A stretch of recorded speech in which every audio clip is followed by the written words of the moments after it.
خصوصی سیگمنٹ قصص الانبیاء کی جانب اور ہمارے ساتھ پروفیسر احمد حماد موجود ہیں. دیکھتے ہیں آج وہ ہمارے لیے کون سے نبی یا پیغمبر کا واقعہ لے کے آئے ہیں, ان کی طرف چلتے ہیں. بسم اللہ الرحمن الرحیم. رب اشرح لی صدری ویسر لی امری واحلل عقدۃ من لسانی یفقہوا قولی. ہم آدم و حوا کے قصے کو آج انشاءاللہ اپنے ناظرین کے سامنے پیش کریں گے, اور جیسے کہ ہم نے وعدہ کیا تھا کہ ہر روز ایک نیا قصہ آپ کے سامنے پیش کریں گے. البتہ اس میں یہ تھا کہ جو قصص بہت زیادہ اہمیت کے حامل ہیں یا جن قصص میں قرآن حکیم نے زیادہ قرآن حکیم میں جس کا زیادہ تذکرہ ہے, طوالت ہے, ان کو ہم 2 یا 3 ایپیسوڈز میں ڈسکس کریں گے. تو اس لیے ہم آدم و حوا, آدم و ابلیس اور آفرینش کائنات, ان تمام پہ ہم نے الگ الگ ایپیسوڈز کرنے کا آپ سے وعدہ کیا تھا. آج اس سلسلے کی آخری کڑی ہے, اور وہ ہے کہ آدم و حوا کا کیا قصہ تھا. شجر ممنوعہ جس کا کہ پھل چکھا گیا, اس کے نتیجے میں یہ جو ساری دنیا ہے جس میں ہم آپ موجود ہیں, یہ وجود میں ہم لوگ موجود, ذریت آدم اس زمین پر آنا شروع ہو گئی.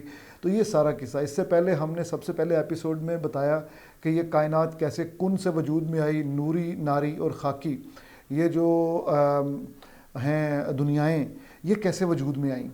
اور اس کے بعد پھر ہم نے فردر یہ بھی بتایا کہ آدم علیہ السلام کو کس مٹی سے بنایا گیا, مٹی کے کتنے مدارج ہیں. اور پھر دوسرے ایپیسوڈ میں ہم نے بتایا کہ جب بنا لیا تو تمام فرشتوں کو حکم ہوا کہ سجدہ کریں, تمام نے سجدہ کیا, ابلیس نے سجدہ نہیں کیا. ابلیس نے سجدہ نہیں کیا, اس کے کئی اسباب ہم نے ذکر کیا. اس میں کوئکلی یہ کہ ایک تو یہ کہ وہ فرشتہ نہیں تھا, وہ جن تھا, اس کو آگ سے اللہ تعالیٰ نے پیدا کیا. دوسرا یہ کہ وہ خاکی انسان سے پہلے پیدا ہوا. تیسرا ہم نے یہ ذکر کیا کہ اس میں غرور تھا کہ میں نار سے, آگ سے یعنی سپیریئر چیز سے پیدا ہوا ہوں, اور میں ایک طین یعنی گیلی مٹی سے بنے ہوئے آدم کو سجدہ کروں گا, تو اس میں اکڑ تھی. تو یہ ہم نے سیکنڈ ایپیسوڈ میں ذکر کیا کہ اس کے بعد پھر جیسے وہ راندہ درگاہ ہوا, اور جیسے اس نے مہلت مانگی, وسوسے ڈالنے کی اجازت مانگی, قیامت تک کی زندگی وغیرہ وغیرہ, یہ سب چیزیں آج ہم ذکر کریں گے. کہ اس کا سلسلہ جب وہ وہاں سے نکال دیا گیا تو اس کے بعد آدم علیہ السلام اور حوا, آپ دونوں کو کہاں رکھا گیا, اور یہ کس جگہ پہ موجود تھے, کہاں پہ بہت اچھی زندگی گزار رہے تھے, خوشگوار زندگی. آج اس کا ذکر کریں گے.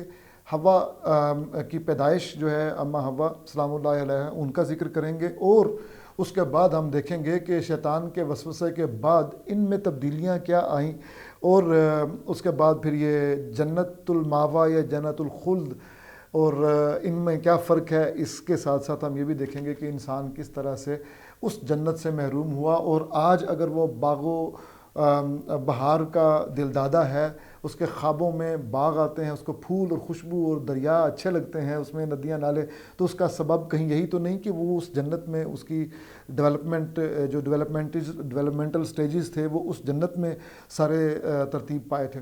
تو جناب ذکر کرتے ہیں یہاں سے اماں حوا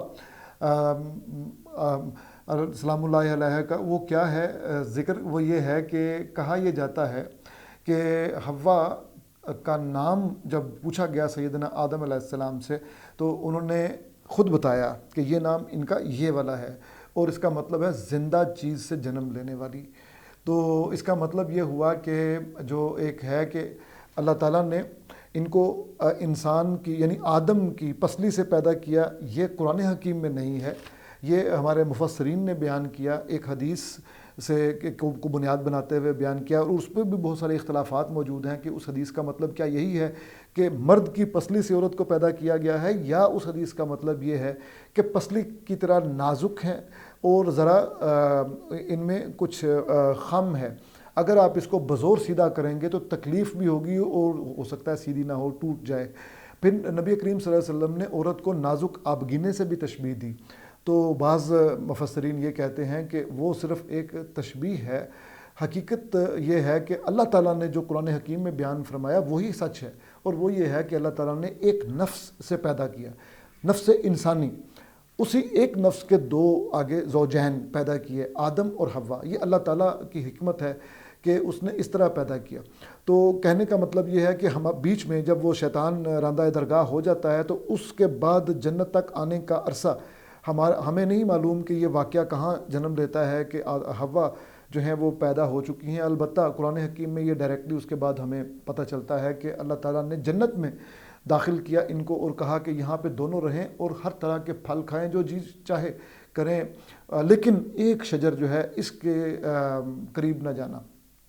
اچھا، اس شجر پر بھی مفسرین کی آراء بٹی ہوئی ہیں. کوئی کہتا ہے، مسلمان مفسرین جو ہیں ان میں سے بھی بعض ایسے ہیں، کچھ کہتے ہیں کہ یہ شہد سے میٹھا تھا اور ریشم سے ملائم تھا، بعض کہتے ہیں کہ یہ کھجور کا درخت تھا، بعض کہتے ہیں کہ یہ انجیر کا درخت تھا، اور جو بیبلیکل سٹوریز ہیں ان میں یہ دانہ گندم بھی اس کو کہا گیا ہے اور دا ٹری آف نالج بھی کہا گیا ہے.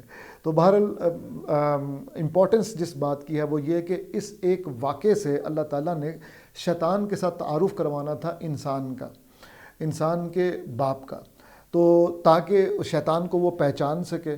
کیونکہ آپ جانتے ہیں کہ جب سجدہ کیا تمام فرشتوں نے تو شیطان نے سجدہ نہیں کیا، وہ اکڑ گیا. تو آدم علیہ السلام کو یہ معلوم تو ہونا چاہیے تھا کہ یہی وہ ذات ہے جو میرے سامنے سجدہ نہیں کر رہی. لیکن حقیقت یہ ہے کہ اللہ تعالیٰ کی اپنی حکمت ہے، وہ کس عالم میں یہ واقعہ ہوا، آدم علیہ السلام کے نالج میں یہ بات آئی کہ نہیں آئی کہ انہوں نے سجدہ کیا ہے، یہ ہمیں اس کے بارے میں کوئی زیادہ علم نہیں ہے. البتہ جب جنت میں حوا اور آدم دونوں کو بھیج دیا گیا تو وہاں پہ یہ بہکاوے کے لیے ضرور آیا، اور وہاں پہ بھی آدم علیہ السلام نے اس کو دیکھا نہیں، ابلیس کو. اس نے وسوسے کی صورت میں وسوسہ دل میں ڈالا، اور وسوسہ کیا ڈالا یہ بڑا دلچسپ ہے.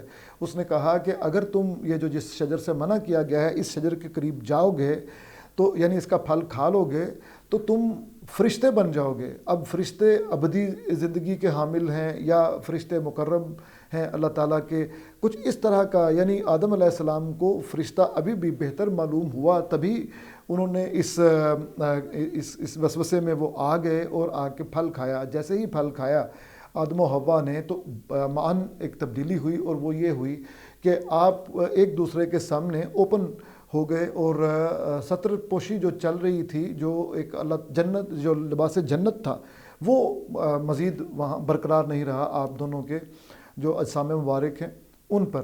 تو کیا ہوا کہ آپ کو فوراً احساس ہوا کہ یہ تو بہت بڑی غلطی ہوگی. تو جنت کے درختوں کے جو پتے تھے وہ باندھے اپنے آپ کو دوبارہ سے. یہ اللہ تعالیٰ نے فرمایا نا کہ لباس زینت ہے، اپنے آپ کو چھپایا بھی، ڈھانپا بھی، اور اپنے آپ کی آرائش کرنے کا بھی بندوبست کیا. تو لیکن چونکہ یہ والا معاملہ ہو چکا تھا، شیطان اپنا کام کر چکا تھا، تو اللہ تعالیٰ نے پھر یہ کہا کہ اب آپ یہاں سے آپ کا حبوط ہوگا، یعنی اب آپ نیچے چلے جائیں گے. اچھا، یہ جنت کون سی ہے؟ اس پہ بھی مفسرین کہتے ہیں کہ یہ وہ جنت نہیں ہے جس میں ہمیشہ رہنا ہے ہم نے، جو آسمانوں پہ ہے کہیں، یا وہ جنت وہ وقتی طور پہ وہ موجود نہیں ہے. بعضوں کا یہ بھی خیال ہے کہ یہ ایکسپیرینس کروانا ضروری تھا آدم اور حوا کو، لہٰذا وہ کوئی بھی اس کی صورت ہو سکتی ہے.